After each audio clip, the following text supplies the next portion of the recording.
께서 주신 말씀을 보도록 하겠습니다. 마태복음 3장 1절에서 10절까지 말씀입니다.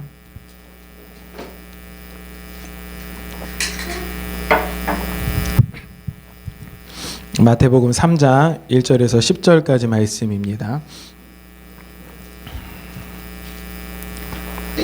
우리 교도가요 읽도록 하겠습니다. 그때 세례 요한이 이르러 유다 광야에서 전파하여 말하되 이는 선지자 이사야를 통하여 말씀하신 자라. 일러스되 광야에 외치는 자의 소리가 있어 이르되 너희는 주의 길을 준비하라. 그가 오실 길을 곧게 하라 하였느니라.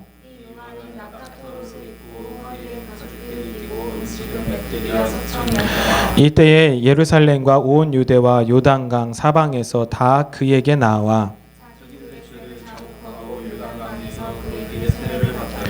요한이 많은 바리새인들과 사두개인들이 세례 베푸는 대로 오는 것을 보고 이르되 독사의 자식들아 누가 너희를 가르쳐 임박한 진노를 피하라 하더냐.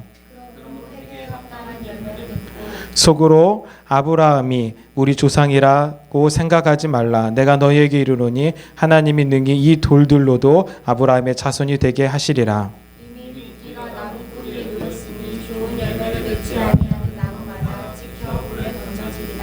아멘, 아멘. 오늘 우리는 이 광야의 복음이라는 주제를 가지고 하나님의 은혜를 같이 나누도록 하겠습니다. 이 광야의 복음이라는 주제는 아주 멋있는 주제 같지만 좀 저렴하게 표현하면 생복음이라고 표현할 수 있을까요? 양념이 전혀 가미되지 않은 진짜 복음을 우리가 한번 파헤쳐 보는 시간을 가지면 좋을 것 같다는 생각을 가지게 되었습니다. 그 첫 번째 시간으로 이 최초의 그리스도인이라는 주제로 하나님의 말씀을 살펴보도록 하겠습니다. 한 주간 동안 제가 재미있게 보았던 프로가 있습니다. 역사 저널 그날이라는 프로입니다. 제가 간접 광고를 하는 것입니다. 왜냐하면 여러분들이 너무 역사에 대해서 흥미를 못 갖고 역사를 너무 재미없어 하기 때문에 여러분들도 한번 보시면 좋을 것 같아요. 그러니까 역사적인 것들이 좀 따분하고 지루하지 않습니까?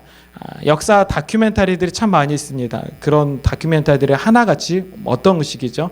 그러니까 재연 형식으로 펼쳐집니다. 하지만 이 프로는 좀 다릅니다. 그냥 재연으로 끝나는 게 아니라 아주 짤막한 재연 한 토막이 나오고 이 패널들이 나와서 그거에 대해서 같이 이야기를 합니다. 역사학자 2명과 아나운서 1명, 그리고 시인 1명, 그리고 영화 감독 1명, 이렇게 5명이 나와서 그 주제를 가지고 일반인의 시각으로 이야기를 펼치고 제시하고 또는 전문가의 시각으로 답변해주고 그러면서 그 사건 또는 그 인물이 그 상황 속에서 어떤 생각을 가지게 됐을까? 왜 이렇게밖에 판단할 수 없었을까? 역사가 왜 이렇게 흘러갈 수밖에 없었을까에 대해서 이 토크쇼 형식으로 진행되어지는 역사 이야기입니다. 그래서 엄청 재밌다 보다는 조금 덜 지루합니다.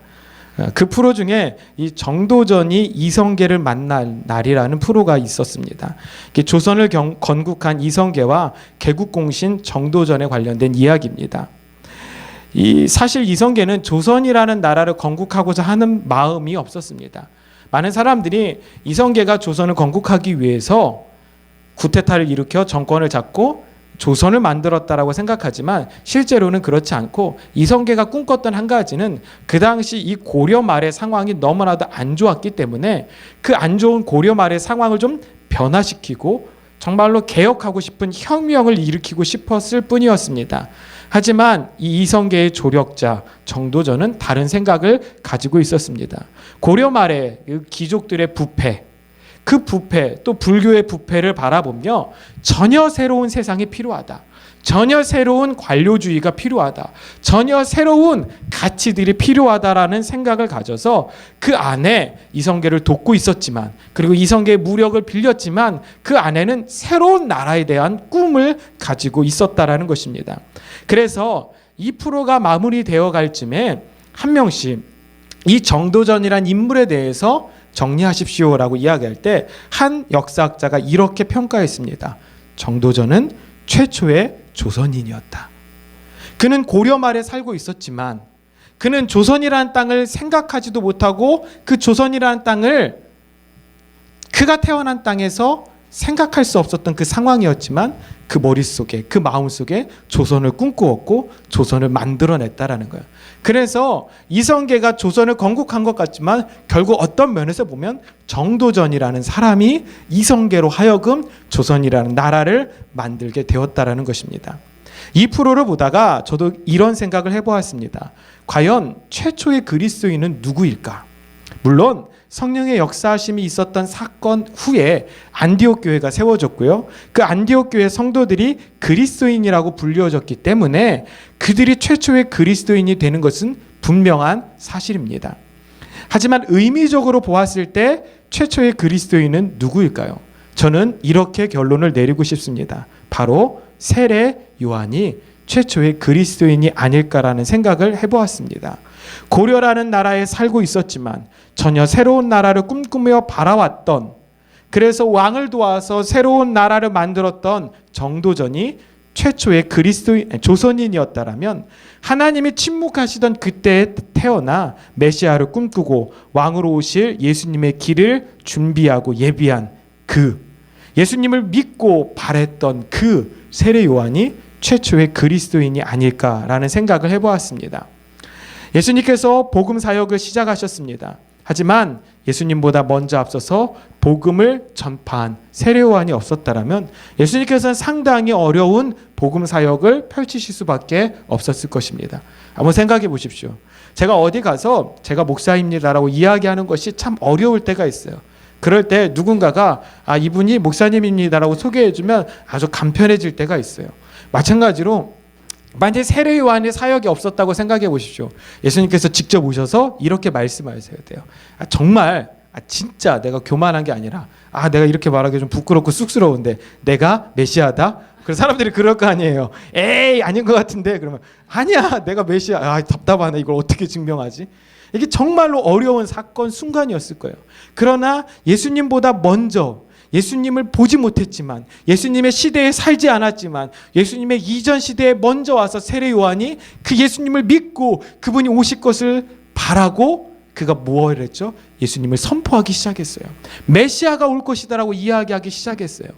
그러니까 예수님께서 이 땅에 오셨을 때 예수님의 사역이 얼마나 간편했는지 몰라요. 내가 세례 요한이 얘기했던 메시아다.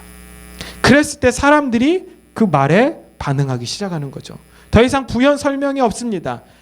단지 그분이 메시아라는 것을 증명하기만 하면 되었던 것입니다.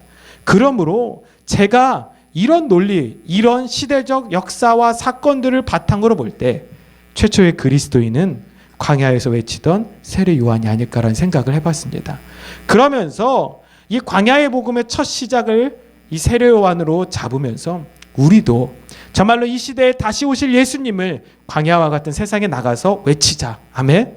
다시 오실 예수님을 기다리고 그분을 갈망하는 또 다른 의미의 최초의 그리스도인이 되자라는 의미로 오늘 말씀을 준비하였습니다. 오늘 말씀을 통하여 우리도 세례와 같은 믿음의 사람들이 되기를 주님의 이름으로 간절히 바랍니다. 우리가 먼저 살펴보길 원하는 것은 첫 번째 그때입니다. 한번 따라 하실까요? 그때. 우리가 첫 번째로 주목해서 보아야 할 단어가 한 가지 있습니다. 바로 1절입니다. 그때에 세례 요한이 이르러. 그때입니다. 이 말은 세례 요한의 때가 이미 정하여졌고 그 정확한 시점에 세례 요한이 이 자신의 사명을 감지하고 자신이 서 있어야 할 장소에 등장했음을 의미합니다. 여러분들은 그것이 당연하게 여기실지 모르지만 저는 이 구절을 묵상하면서 너무나도 부러웠습니다. 한번 생각해 보십시오. 옛말에 이 개똥도 약에 쓰려면 없다라는 속담이 있지 않습니까? 그러니까 아무리 흔해 보이고 하찮아 보이고 그래서 너무나도 많은 것들이 있어서 정작 중요하게 여겨지지 않았는데 그것이 필요할 때가 있어요. 근데 그때는 뭐요? 쓰려고 하니까 없다라는 거죠. 우리도 종종 그런 경험들을 너무나도 많이 하지 않습니까? 저도 며칠 전에 집에서 막 계속 굴러다니는 게 보였어요. 보였는데 그거 아무 생각 없이 그냥 한 곳을 치워놨어요. 근데 필요할 때 못 찾았어요. 너무나도 애다른 거예요. 못 찾았어요. 어디 갔지? 찾다 못 찾아요. 그러니까 정말 필요할 때 없는 것, 그것이 허다한 우리의 인생인데 정말로 하나님이 우리 가운데 필요한 그때 그가 필요한 그 모습으로 그 장소에 서 있을 수 있다라면 얼마나 귀한 인생이 될까요? 하나님도 제가 볼 때는요, 밤낮 하늘나라에서 이렇게 말씀하세요. 야, 한국에 개똥에 또 개똥도 약에 쓰림 없다는데 그 말이 맞다고. 지금 저곳에 나의 복음을 전할 사람이 진짜 필요한데 없다라는 거예요. 갈 사람이 없다라는 거예요. 하나님께서 수천 명에게 카카오톡을 보내고 메시지를 보내고 사인을 보내서 네가 필요해, 네가 필요해, 지금이 너야, 지금이야, now, 지금이야 라고 사인을 보내지만 누구도 그때 반응하는 사람이 없다라는 거죠. 그런데 그 정확한 타이밍에 그 자리에 서 있었던 한 사람, 바로 세례 요한이 있었다라는 거예요. 그래서 그는 아주 정확한 타이밍에 광야에 나가서 하나님의 복음, 예수 그리스도의 오실 장면을 준비하고 있는 것입니다. 만일 영화 감독이 이 부분을 영화로 표현한다면 아주 멋있는 음악과 함께 정말로 아주 임팩트적인 장면을 하나 묘사했을 거예요.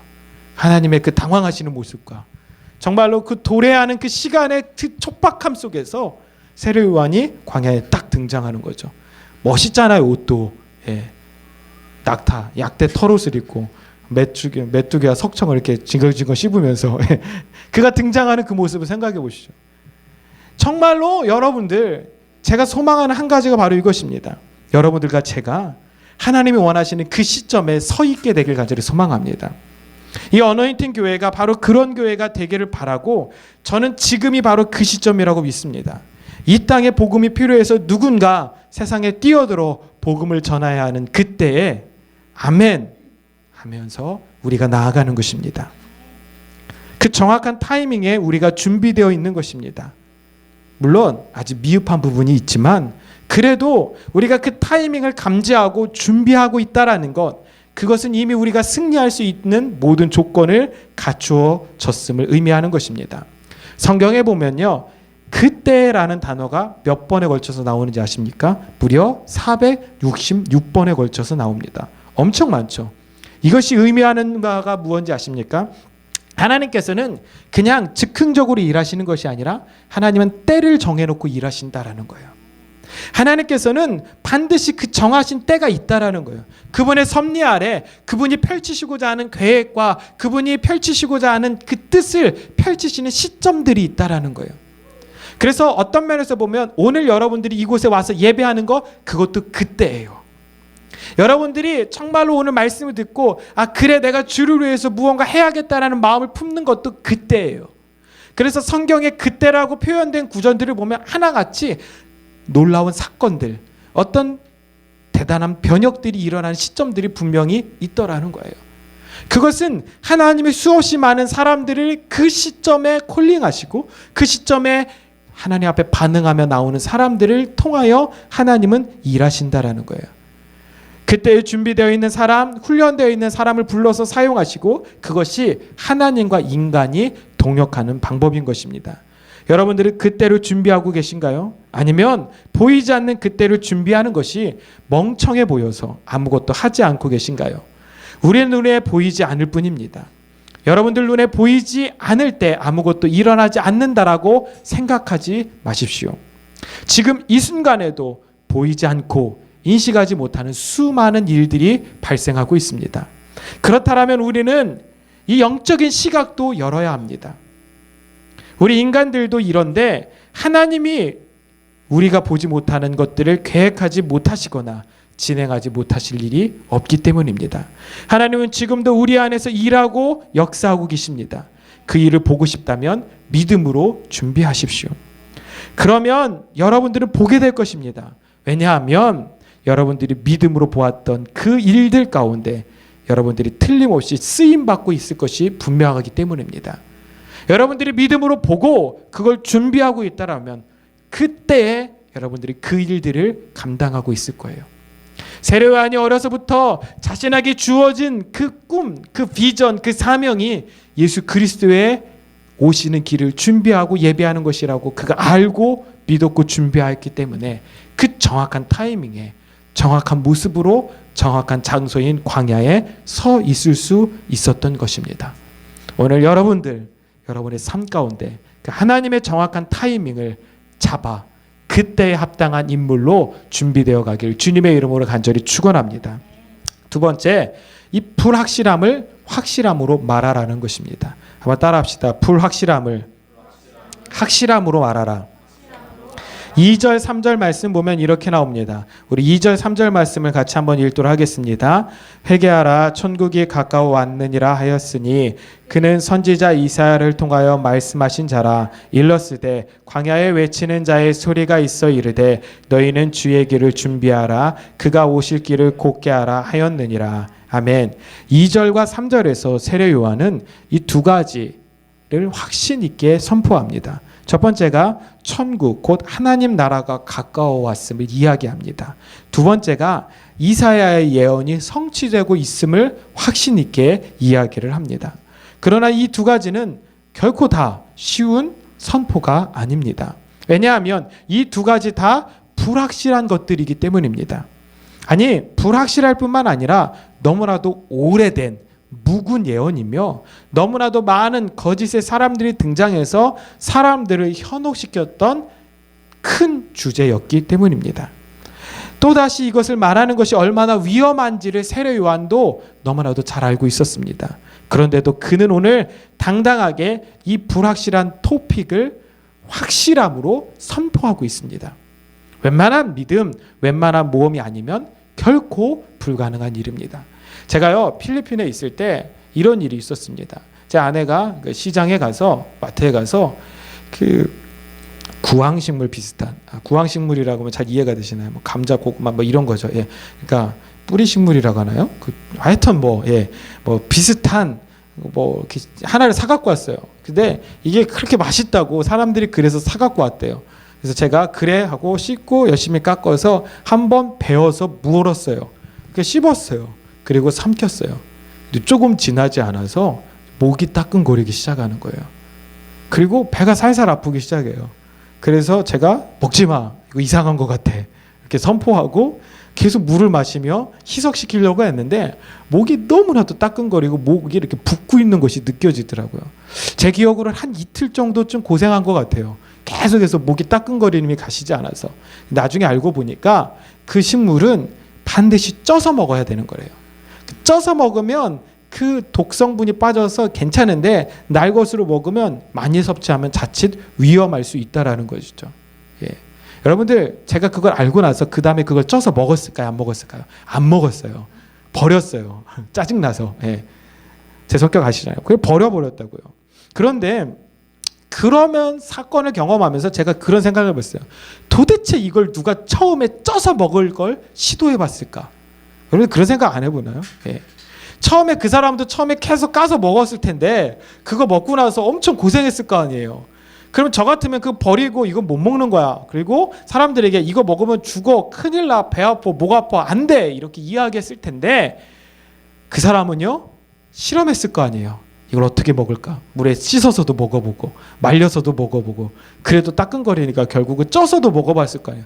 그제서야 맛있다라는 거. 그리고 그 쪄서 먹고 목이 안 아픈 걸 경험하고도 며칠 동안 얼마나 불안했을까요? 혹시 뒤탈은 있지 않을까? 여러분들 이런 것입니다. 불확실한 것을 확실하게 걷고 선포할 수 있는 것, 이거 결코 쉬운 일이 아닙니다. 최초의 무엇이 된다라는 것, 최초의 조선인이 된다는 것, 최초의 그리스도인이 된다라는 것, 무언가 최초로 시도한다라는 것이 얼마나 어려운지 모릅니다. 저도 그 식물을 먹고 좀 오보스럽지만 이대로 내가 필리핀에서 죽는구나, 이렇게 죽으면 이것도 선교인가, 이런 쓸데없는 생각을 할 정도로 이 최초라는 것이 어려운 순간, 그리고 정말 어려운 결정을 내려야 되는 시간들인 거예요. 그런데 오늘 세례 요한이 바로 이 최초의 그리스도인이 돼서 광야에 나가서 불확실한 것을 확실함으로 선포하고 있는 거예요. 회개하라, 너희는 주의 길을 준비하라, 그가 오실 길을 곧게 하라. 할렐루야. 왜냐하면 하나님의 나라가 가까워 오고, 왜냐하면 이사야의 예언이 성취되어 가서 곧 메시아가 오게 될 것이기 때문이다. 이 구절은 이사야 40장 3절에 보면 이렇게 나옵니다. 외치는 자의 소리여 이르되 너희는 광야에서 여호와의 길을 예비하라, 사막에서 우리 하나님의 대로를 평탄케 하라. 이 이사야의 예언에 나타난 네 가지 조건이 있습니다. 외치라, 그리고 광야에 나아가라. 여호와의 길을 예비하라. 하나님의 대로를 평탄하게 하라. 이 네 가지 예언의 조건을 세례요한이 그대로 완성시켜 버립니다. 그러니까 아무도 듣지 않는 광야로 나가잖아요. 이 광야는 사해 서편에 있는 유다 광야를 뜻합니다. 실제로 이 지역은 척박하기 때문에 사람들이 거주하지 않는 땅입니다. 사람들이 살지 않는 이 광야에 요한은 들어가서 아무도 듣지 않는 곳에서 뭐 하기 시작해요? 외치기 시작하는 거예요. 회개하라. 메시아가 오신다. 그분의 길을 준비하라. 우리가 생각하기에 그래, 예언을 선포하는 거 중요해. 그래, 회개를 선포하는 거 중요해. 근데 굳이 그걸 선포하려고 하면 사람들이 많은 곳으로 나가서 선포하는 것이 합당하지 않아? 그게 합리적이지 않아? 라고 이야기할지 모르겠지만 어차피 세례요한은 이 불확실한 것을 확실함으로 선포하기 때문에 그냥 이사야의 예언을 그대로 성취시켜버려요. 아무도 살지 않는 광야로 나아가는 거예요. 아무도 듣지 않는 곳에 나아가서 외치기 시작하는 거죠. 그것도 어떻게 해요? 메뚜기와 석청을 먹으면서. 그러니까 자신의 생각보다 뛰어나신 하나님의 예언과 명령에 그대로 순종하기 시작한 것입니다. 이것이 우리에게 필요한 것입니다. 우리가 복음을 접할 때 이런 절대적인 믿음이 필요한 거예요. 할렐루야. 아주 절대적인 믿음이 필요한 거예요. 제가 왜 세례 요한을 최초의 그리스도인이라고 부르는 줄 아십니까? 아무도 예수님이 오실 것을 생각하지 않을 그때에 세례 요한은 이미 예수님을 믿음으로 예수님을 보았기 때문입니다. 그리고 그 예수님을 믿었고 그분이 메시아이며 그분이 구세주시고 그분이 온 인류를 구원하실 분임을 확신하였기 때문에 그는 최초의 그리스도인이었고 그는 광야에 나가서 외치기 시작한 거예요. 자신의 생각, 자신의 판단을 내려놨어요. 왜냐하면 자신의 생각, 자신의 판단이 가미되어지는 그 순간 그것은 불확신함을 확신함으로 보는 것이 아니기 때문이에요. 이미 보아서 확신하는 것이 아니라 못 보았음에도 불구하고 예언을 믿었기 때문에 확신했기 때문에 그 눈에 보이는 사람이 있든 없든 그 땅이 척박하든 살기 좋든 안 좋든 그것과 상관없이 그 예언의 장소 가운데 그가 나가서 그 시점에 서 있었던 것입니다. 오늘 이것이 너무나도 중요한 것입니다. 저는 여러분들에게도 이렇게 외치고 싶습니다. 여러분의 생각을 내려놓고 하나님의 명령에 귀를 기울이십시오. 여러분들의 마음에는 너무나도 많은 가능성의 소리들이 아우성을 치고 있습니다. 그래서 하나님의 음성을 듣지 못합니다. 그렇기에 여러분의 마음의 소리를 잠재우면 그 소리들을 뚫고 들려오는 잔잔한 그분의 음성이 들리기 시작할 것입니다. 그 음성이 하나님의 음성입니다. 그 하나님의 음성이 내 판단, 내 가치관, 내 경험에 비추어서 불확실할지라도 그 음성에 순종하십시오. 그러면 여러분들을 통하여 위대한 하나님의 일들이 진행되어 갈 줄로 믿습니다. 어떤 위대한 일들입니까? 마지막 세 번째입니다. 한번 따라 하실까요? 이때에 5절 말씀 한번 보도록 할까요? 이때에 예루살렘과 온 유대와 요단강 사방에서 다 그에게 나와 6절에 보면요. 자기들의 죄를 자복하고 요단강에서 그에게 세례를 받더니 그때에 순종하였더니 이때에 기적이 일어났다는 것입니다. 할렐루야. 분명히 세례 요한이 서 있었던 곳은 육적이든 영적이든 어떠한 열매를 기대하기 힘든 광야였습니다. 하지만 그의 복음이 선포되어지기 시작하자 사람들이요 광야로 몰려들기 시작한 것입니다. 아멘. 우리 한번 따라 하실까요? 그때에 순종하였더니 이때에 기적을 주신다. 아멘. 다시 한번요. 그때에 순종하였더니 이때에 기적을 주신다. 시작. 그때에 순종하였더니 이때에 기적을 주신다. 아멘. 믿으십시오. 하나님의 그때에 내가 순종하면 하나님의 이때에 우리는 승리하게 된다는 거예요. 이때가 어느 때죠? 우리가 순종한 그 시점인 거죠. 저는 이 말씀을 묵상하면서 정말로 많은 위로가 되었습니다. 제가 이곳에 교회를 개척한다라고 하였을 때 정말로 많은 분들이 걱정하며 이런 말씀을 해주셨습니다. 거기는 교회가 될 자리가 아니야. 거기는 주택가도 없고 아파트도 아니고 신도시도 아니어서 안 돼. 제가 바보입니까? 그걸 제가 모르겠습니까? 네. 저는 이곳이 이 시대의 광야라고 생각합니다. 아멘. 제가요 지난주에 대전을 내려갔다가 대전 옆에 여러분들 지금 세종 신도시가 건설되고 있는 현장을 친히 방문했어요. 뭐 이러니까 되게 뭐 제가 뭐 대단한 위치에 있는 사람 같지만 그냥 혼자 차를 끌고 방문해봤어요. 예. 어마어마한 단지들이 조성되어지고 있더라고요. 여러분 저 깜짝 놀랐어요. 그 정부청사를 지난번에는 못 봤거든요. 근데 새로 짓고 있는 정부청사를 봤는데 뭐 무슨 부서가 정말로 지금 이 서울에 보면 한 2블럭씩 돼요. 한 청사가. 근데 그 청사들이 또 막 이렇게 옥상으로 다 연결되어 있어요. 그래서 마치 거대한 도시 하나를 형성하고 있고 그 주변으로는 아파트 단지들이 감싸고 있어요. 그러니까 어마어마한 단지더라고요. 제가 순간 그런 생각을 했어요. 그치, 내가 미쳤지. 이런 데다 개척해야 사람들도 많이 오는데 막 이런 생각 혼자 하고 있다가 제가 정신을 차렸어요. 이 말씀을 보면서 아니지, 그것이 중요한 것이 아니라 하나님이 명령하신 곳에 내가 서 있는 것이 중요하지. 아멘. 내가 명령하신 그때에 서 있는 것이 중요하지. 하나님이 불러주신 그 장소가 중요한 것이지. 그것이 광야면 어때요? 아무도 없으면 어때요? 거기서 내가 하나님께서 내게 맡겨주신 일들을 최선을 다할 때 하나님께서 그 광야로 사람들이 어떻게 해요? 나오도록 만들어주신 거예요. 아멘. 여러분 정말 놀랍지 않습니까? 세례요한이 광야에서만 외쳤다고요. 간혹 지나가던 사람 몇 사람이 들었겠죠. 그냥 지나가던 사람들이 들었겠죠. 그런데 놀라운 것은 그들이 듣고 가서 뭐예요? 정말로 이상한 사람 하나가 회개를 선포하더라. 근데 그 이야기가 영향력을 끼쳐서 사람들이 광야로 몰려 나오기 시작하는 거예요. 그래서 줄을 서서 말씀을 듣고 회개하고 세례를 받기 시작하더라는 것입니다. 여러분들 그렇습니다. 광야의 복음일지라도 그 광야 가운데 서서 제대로 된 하나님의 말씀이 전파되기만 하면 하나님의 말씀 가운데 순복하고 하나님의 말씀 가운데 회개하며 돌아오는 심령들이 넘쳐나게 될 줄 믿습니다. 이것이 이때의 기적인 것입니다. 저는 이때의 기적을 우리 가운데 주시리라고 믿습니다.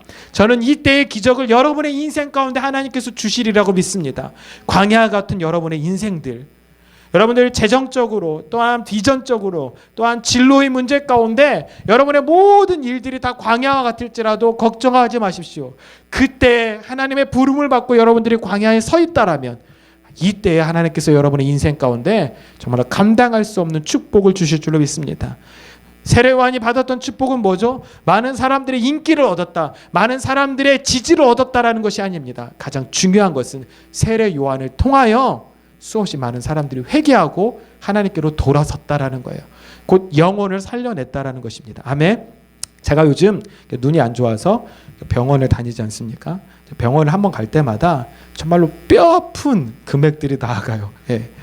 정말 경희의료원, 제가 이 치료가 끝나면 다시는 그쪽으로 가고 싶은 마음이 들지도 않을 정도로 갈 때마다 엄청나게 많은 비용들이 지불되어요. 그런데 제가 지지난주에요, 진료를 받으러 갔다가 아주 재미있는 한 가지 현상을 발견했어요. 뭐냐면 제 눈을 이렇게 촬영하는 촬영 장비들을 운영하는 컴퓨터가요, 윈도우 XP더라고요. 그래서 제가 이렇게 보니까 여전히 XP를 쓰네. 그리고 며칠 있다가 도장을 하나 팔아요. 도장집을 갔는데 그 도장 파는 기계를 운영하는 운영체제가 윈도우 XP더라고요. 예. 여러분들 뭐가 더 신기하냐면요, 저는요 저 눈을 이렇게 촬영하던 그 기계보다 도장 파는 기계가 더 신기했거든요. 왜냐면요, 제 눈을 촬영하는 거 사람이 다 이렇게 맞추고 막 해가지고 이렇게 촬영 버튼을 눌러야 돼요. 그런데 도장 파는 기계는요, 이름만 쳐놓으면요 지가 위잉 와서 지지지지 하고 새겨요. 그리고 신기하더라고요. 그런데 그 도장은요 4,000원이에요. 4,000원. 저는 한 번 갈 때마다 몇십만 원을 써요. 제가 그걸 보면서 이런 생각을 했어요. 야, 똑같은 운영체제, 똑같은 최첨단의 기계를 쓰는데 어떤 건 4,000원짜리고 어떤 건 그 비싼 비용을 지불할까? 그러다가 제가 깨달은 한 가지가 뭐냐면요, 도장은 그냥 소모품을 만드는 거지만 병원은 사람, 생명을 살려내는 일이기 때문인 거예요. 여러분의 인생이요, 여러분들 배부르고요, 여러분들 좋은 집에 살고 좋은 차를 끌고 좋은 것을 누리며 사는 것에 목적이 맞춰져 있으면요, 똑같은 인생, 똑같은 필드 안에서 살아갈지 모르겠지만 하나님 편에서 볼 때는 값싼 인생이 될 수밖에 없어요. 하나님 편에서 볼 때 가장 값어치 있는 인생은 어떤 인생인지 아십니까? 생명을 살려내는 인생이에요. 아멘. 그래서 이 교회 사역, 그래서 하나님을 위한 사역들, 그래서 광야에 나가서 복음을 전하는 사역들이 겉으로 볼 때는 똑같아 보이고 때로는 더 낮아 보여도 귀하고 존귀한 일이에요. 그러므로 여러분들 정말로 여러분의 인생을 통하여 세례요한과 같이 수없이 많은 사람들을 살려내는데 집중하는 인생이 되길 간절히 소망합니다. 제가 말씀드리는 것은 그렇다고 다 목회를 하라, 그렇다고 다 신학을 하라, 그렇다고 다 선교를 하라고 말씀드리는 게 아니에요. 여러분의 삶의 영역에서, 여러분의 직장, 여러분의 학교, 여러분의 가정에서 최선을 다하여 복음을 전하라는 거예요. 왜냐하면 그곳이 광야이기 때문입니다. 그곳에 여러분들이 세례요한과 같이 보냄을 받았어요. 아, 내가 거기서 어떻게 할 수 있을까? 내가 무엇을 할 수 있을까? 걱정하지 마십시오. 여러분들이 보냄 받았다라는 그 확신을 가지고 거기서 선포하기 시작하면 사람들이 관심을 가지고 어떻게 해요? 몰려들게 되어 있어요. 아멘. 여러분들에게 길을 물어보게 되어 있다라고요. 길을 물어보게. 우리 소영이를 통하여 경희대 가운데 길을 물어보는 사람들이 몰려들게 되길 간절히 소망합니다. 아멘. 민희를 통하여 시립대 가운데 할렐루야. 정말로 재밌는 건요. 경희대 1명, 시립대 1명, 외대 1명 있어요. 물론 지금 외대에 다니시는 박창규 형제님은 일본 고향 방문차 일본에 가셔서 오늘 없으시지만 어쨌거나 정말로 우리가 그 학교들을 품는데 그 학교들의 뭐예요? 씨앗들이 여기 있어요. 그러니까 여러분들이 세례 요한이고 여러분들이 최초의 경희대, 최초의 시립대에 뭐요? 그리스도인이라는 생각을 가지십시오. 아멘. 그래서 오늘 집에 가셔서 메뚜기와 석청을 주문하시고 낙태 토롯을 준비하셔서 내일부터 학교에 나가서 외치십시오. 회개하라 이 독사의 자식들아 막 이러면서 사람들이 몰려오게 될 것입니다. 세례는 제가 줄게요. 느낌 아니까요. 여러분들 그래서 하나님의 복음을 이 땅 가운데 전파하여 진정한 광야의 복음들이 이 땅 가운데 선포되어지는 놀라운 일들이 있길 간절히 소망하고 그 일 가운데 우리가 쓰임받아 네가 최초의 그리스도인이라고, 네가 그 땅 가운데 최초의 그리스도인이었다라고 하나님으로부터 인정받고 칭찬받는 믿음의 귀한 지체들이 되기를 주님의 이름으로 간절히 축원합니다. 우리 시간에 같이 하나님 앞에 찬양하고 이 찬양할 때 예물 드리고 우리 기도하여 하나님 앞에 결단하도록 하겠습니다.